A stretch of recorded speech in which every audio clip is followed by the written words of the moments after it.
Action, let's go. 추억 건물을 찾으러. Halo semuanya, kenalkan kami dari kelompok 2, kelas 11 akuntansi 1 dari SMK Negeri 1 Tanjung Pinang akan membahas materi tentang siklus akuntansi perusahaan dagang. Sebelumnya, izinkan kami untuk memperkenalkan diri terlebih dahulu. Perkenalkan, nama saya Afifah Khairunisa. Perkenalkan, nama saya Chelsea Azura Hersadila. Kenalkan, nama saya Jislin. Perkenalkan, nama saya Nia Novitasari. Perkenalkan, nama saya Serina. Perkenalkan, nama saya Yuliana. Nah, sebelumnya kalian udah pasti tahu kan apa itu perusahaan dagang. Di sini saya akan menjelaskan kembali apa itu perusahaan dagang dan siklus akuntansi. Perusahaan dagang adalah entitas bisnis yang membeli barang dari pemasok untuk dijual kembali kepada pelanggan. Jadi perusahaan dagang adalah perusahaan yang membeli barang kemudian disimpan dan dijual kembali kepada pelanggan tanpa merubah bentuk dari barang tersebut. Sedangkan siklus akuntansi adalah serangkaian langkah yang digunakan perusahaan untuk merekam, mengklasifikasikan, dan menyajikan informasi keuangan secara teratur. Berikut ada siklus akuntansi pada perusahaan dagang, yaitu yang pertama dimulai dari transaksi, kemudian pembuatan jurnal, memposting ke buku besar, kemudian membuat neraca saldo, membuat jurnal penyesuaian, neraca saldo setelah penyesuaian, lalu laporan keuangan, jurnal penutup, neraca saldo setelah penutupan, dan jurnal pembalik. Yang pertama ada transaksi. Bisa dilihat dari sini, transaksi itu merupakan pertukaran barang atau jasa antara individu, perusahaan, atau suatu organisasi yang memiliki pengaruh ekonomi atau bisnis. Transaksi akuntansi ini merujuk pada pencatatan keuangan suatu perusahaan atau suatu entitas yang melibatkan pencatatan seperti pembelian, penjualan, dan sebagainya. Dalam buku besar atau sistem akuntansi, penting untuk memastikan bahwa setiap transaksi tercatat dengan benar dan sesuai dengan prinsip akuntansi untuk menjanjikan akuntansi laporan keuangan yang akurat. Ada juga beberapa contoh bentuk transaksi yang ada pada suatu bisnis atau perusahaan. Yang pertama, penjualan secara tunai maupun kredit kepada pelanggan, menerima pembayaran tunai dari faktur atau invoice yang telah jatuh tempo dari pelanggan. Yang ketiga, membeli aset tetap dari supplier. Kemudian pencatatan penyusutan atau depresiasi aset tetap dari waktu ke waktu. Memberi persediaan barang dari supplier, melakukan investasi di bisnis lain, meminjam uang dari kreditor, dan sebagainya. Ada juga beberapa jenis akuntansi, transaksi akuntansi umum yang terjadi pada suatu bisnis yang melibatkan pembelian atau proses ini merupakan pencatatan barang atau jasa, pembelian barang atau jasa. Kemudian ada penjualan atau sales, pencatatan penjualan barang atau jasa. Kemudian ada kas, itu merupakan mencatat penerimaan kas, misalnya seperti penjualan atau penerimaan lainnya. Keempat ada pengeluaran kas, yaitu mencatat pengeluaran kas seperti pembayaran biaya atau pembelian barang. Kemudian ada penerimaan piutang, itu mencatat penerimaan piutang dari pelanggan. Keenam, pengeluaran utang, itu mencatat pengeluaran utang kepada pemasok atau kreditur. Ketujuh itu ada penyusutan, yaitu mencatat penyusutan nilai aktiva tetap. Kedelapan, pengakuan pendapatan atau pendapatan saat layanan atau produk yang telah disediakan. Yang sembilan ada pencatatan biaya, yang termasuk mencatat biaya yang saat terjadi, tidak hanya pada saat pembayaran. Terakhir ada transaksi modal. Transaksi modal ini merupakan pencatatan perubahan dalam modal pemilik seperti pernyataan modal atau penarikan modal. Setiap transaksi yang terjadi ini memiliki dampak yang spesifik dari berbagai akun sistem akuntansi yang pencatatannya akurat dan diperlukan untuk menjaga integritas keuangan atau suatu entitas. Kemudian transaksi berdasarkan metode pembayarannya itu ada tiga, yaitu transaksi tunai atau transaksi yang terjadi ketika pembayaran diterima secara langsung atau secara tunai dan lunas. Contohnya seperti transaksi bisnis perusahaan dengan pembayaran langsung dari konsumen atau pembelian barang dengan pembayaran tunai dan sebagainya. Kemudian ada transaksi non-tunai, yaitu transaksi yang terjadi bukan menggunakan uang fisik, melainkan menggunakan bentuk pembayaran seperti pembayaran melalui transfer bank, atau pembayaran melalui cek dan sebagainya. Terakhir ada transaksi kredit. Transaksi kredit ini terjadi saat uang tidak langsung berpindah pihak. Dengan kata lain, pembayaran ini akan diterima pada periode sesuai dengan kesepakatan kedua belah pihak. Contohnya, transaksi kredit perusahaan pembelian 2 ton batu bara dengan membayar 50% dari total invoice di muka dan pelunasan pada 1 bulan berikutnya. Ada juga dokumen yang dibutuhkan sebagai bukti transaksi yang dilakukan oleh sebuah perusahaan. Yang pertama itu faktur, kwitansi, cek, nota debit, bukti atau setoran bank, rekening koran, bukti kas masuk, dan sebagainya. Kemudian ada jurnal umum.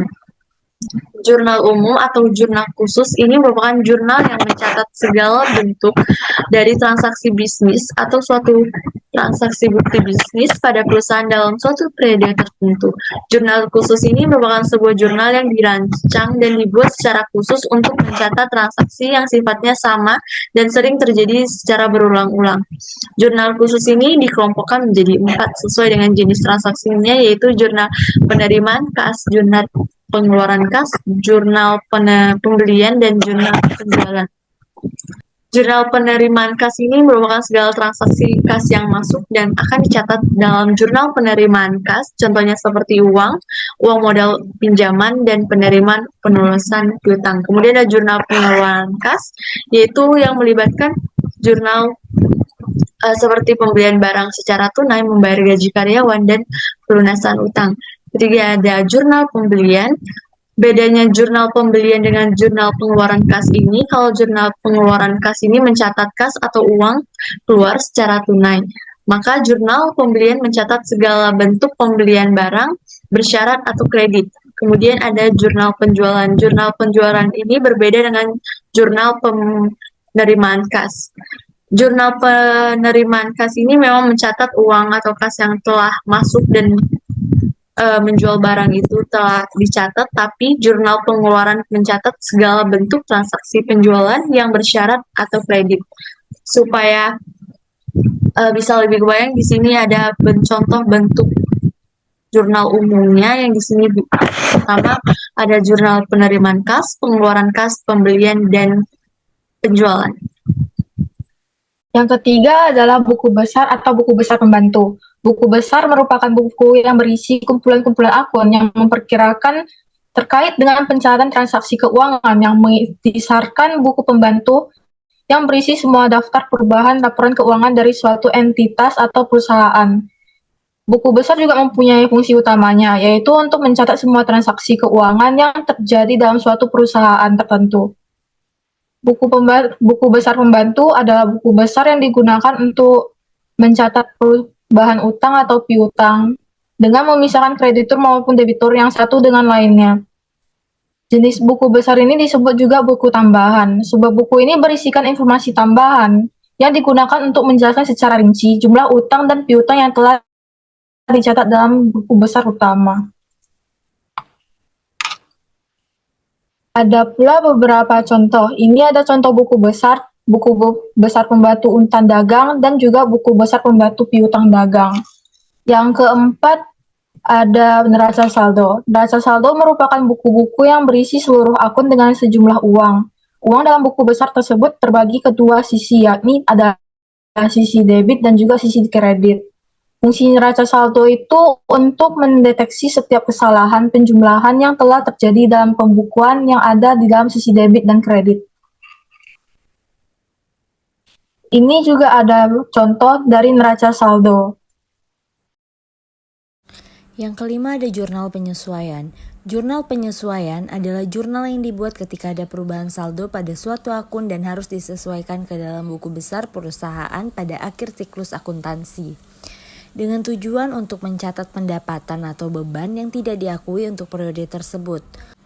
Jurnal ini dibuat dalam proses pencatatan perubahan saldo dalam akun sehingga saldo mencerminkan jumlah yang sebenarnya. Oke, berikut ini adalah contoh bentuk jurnal penyesuaian.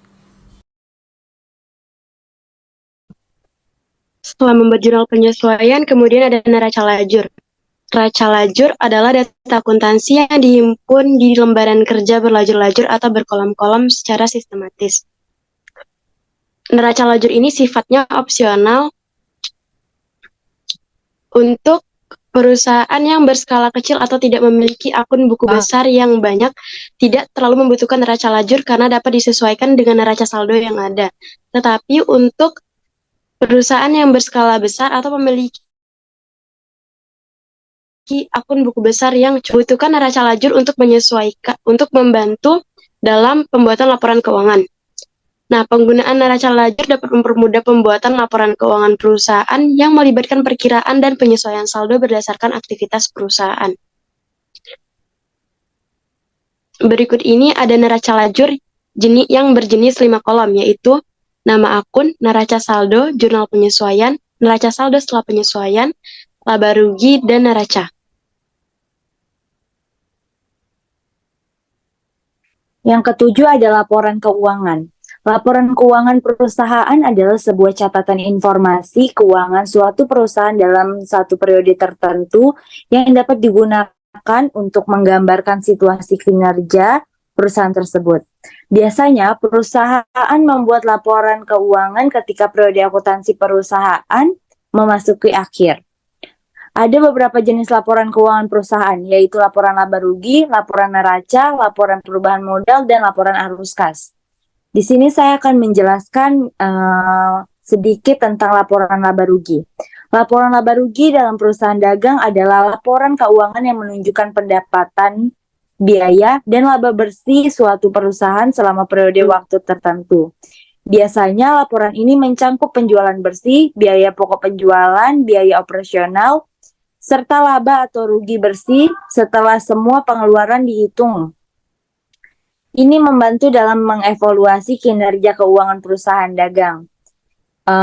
Berikut adalah contoh bentuk laporan laba rugi. Selanjutnya itu ada laporan neraca. Laporan neraca dalam perusahaan dagang adalah ringkasan keuangan yang menunjukkan aset, kewajiban, dan ekuitas pada suatu titik waktu tertentu. Neraca menggambarkan posisi keuangan perusahaan dengan membandingkan aset atau seperti kas, piutang, persediaan dengan kewajiban hutang atau utang, serta ekuitas pemilik modal sendiri. Ini membantu dalam memahami kesehatan keuangan, likuiditas, dan struktur modal perusahaan dagang. Berikut adalah contoh bentuk laporan neraca. Yang ketiga itu ada laporan perubahan modal. Laporan perubahan modal adalah laporan keuangan yang menunjukkan perubahan modal pemilik suatu perusahaan pada periode tertentu. Di perusahaan dagang, laporan ini mencatat penambahan atau pengurangan modal melalui laba bersih, investasi pemilik, dividen, atau perubahan lainnya dalam kepemilikan perusahaan. Ini membantu memahami bagaimana modal berubah seiring waktu dan bagaimana laba atau kerugian mempengaruhi posisi keuangan perusahaan. Ini adalah contoh bentuk laporan perubahan modal atau perubahan equity. Selanjutnya ada laporan arus kas. Laporan arus kas adalah laporan keuangan yang mencatat semua arus masuk dan keluar uang dalam sebuah perusahaan selama periode waktu tertentu. Bagi perusahaan dagang, ini mencatat transaksi-transaksi seperti penerimaan dan penjualan barang, pembayaran kepada pemasok, investasi, dan aktivitas pembiayaan. Laporan ini membantu memahami bagaimana uang mengalir masuk dan keluar dari perusahaan, serta memantau keberlanjutan keuangan. Next. Berikut contoh laporan arus kas. Selanjutnya ada jurnal penutup. Jurnal penutup merupakan salah satu bagian dari laporan keuangan yang akan disusun pada akhir periode pembukuan. Jurnal penutup digunakan untuk menutup akun nominal untuk menyiapkan neraca akhir periode. Dalam ilmu akuntansi, catatan buku untuk menutup akun laporan laba rugi dan akun penarikan modal pemilik. Jurnal penutup dipakai perusahaan dagang untuk menghindari kesalahan perhitungan persediaan dagang. Selanjutnya ada neraca saldo setelah penutupan. Selanjutnya ada neraca saldo setelah penutup. Neraca saldo setelah penutup adalah neraca saldo yang disusun disusun setelah akun nominal atau akun sementara ditutup atau dinolkan saldonya dengan cara membuat jurnal penutup. Neraca saldo setelah penutupan berisi akun-akun real saja, seperti harta, utang, dan modal, yang akan berguna untuk memeriksa keseimbangan jumlah saldo debit. Selanjutnya ada jurnal pembalik.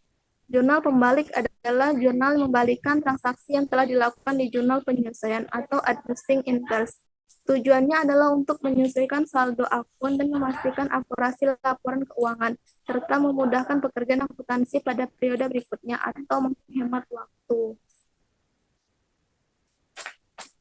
Berikut adalah contoh jurnal pembalik.